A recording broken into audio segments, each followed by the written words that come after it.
परिवार, एक सीख देने वाली कहानी। हर रात की तरह आज भी मैं देर रात घर पहुंचा।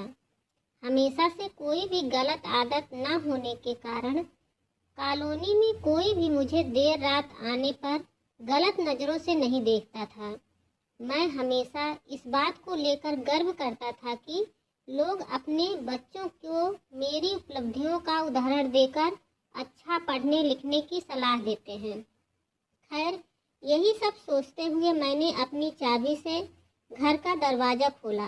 हालांकि मुझे पता था कि जब तक मैं घर नहीं पहुंचता तब तक दीप्ति को नींद नहीं आती थी।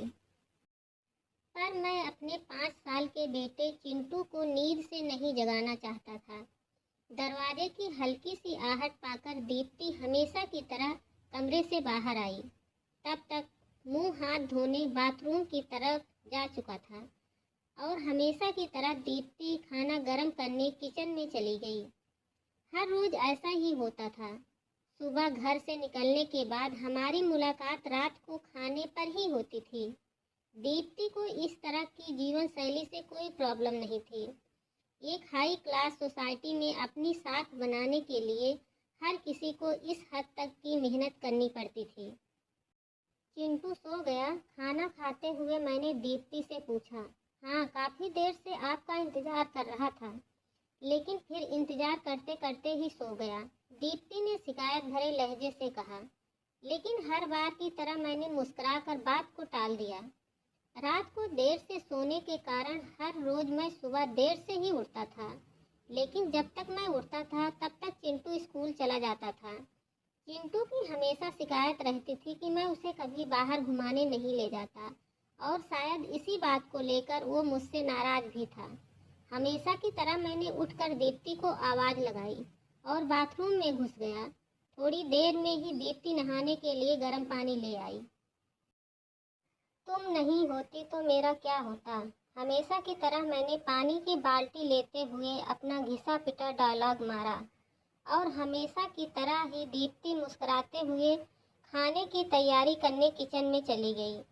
खैर, ऑफिस के लिए तैयार होकर जब मैं डाइनिंग टेबल पर आया तो चिंटू मुंह फुलाए बैठा था। क्या बात है जनाब, आज स्कूल नहीं गए? मैंने प्यार से चिंटू के बालों पर हाथ घुमाते हुए बोला। आज संडे है, चिंटू ने गुस्से भरी आवाज़ से कहा।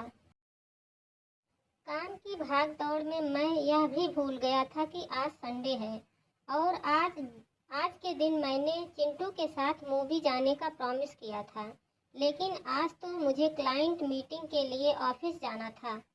मुझे ऑफिस जाता देख चिंटू का अपना मूवी प्लान खतरे में पड़ता दिखाई दे रहा था और शायद इसीलिए वो मुझसे गुस्से से बात कर रहा था।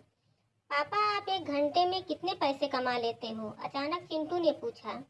चिंटू ने पहले कभी इस रवैये से मुझसे बात नहीं की थी। शायद गुस्से में उसने ऐसा कह दिया।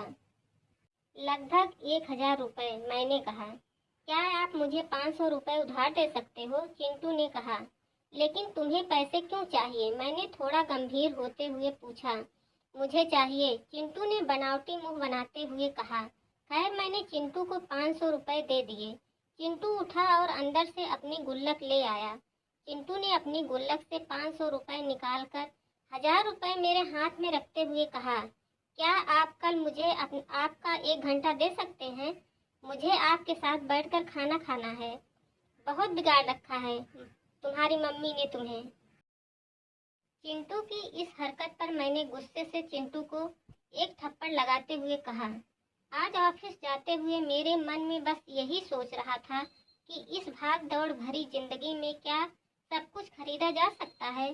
हालांकि मैं भी तो चिंटू को यही सिखा रहा था। कहानी का तर्क यही है कि परिवार के लिए पैसा कमाने की चाह में हम परिवार को समय देना ही भूल जाते हैं। जिंदगी में सबके बीच में तालमेल बिठाकर चलना ही समझदारी है। उम्मीद करती हूँ ये छोटी सी कहानी आपको ज़रूर पसंद आई होगी।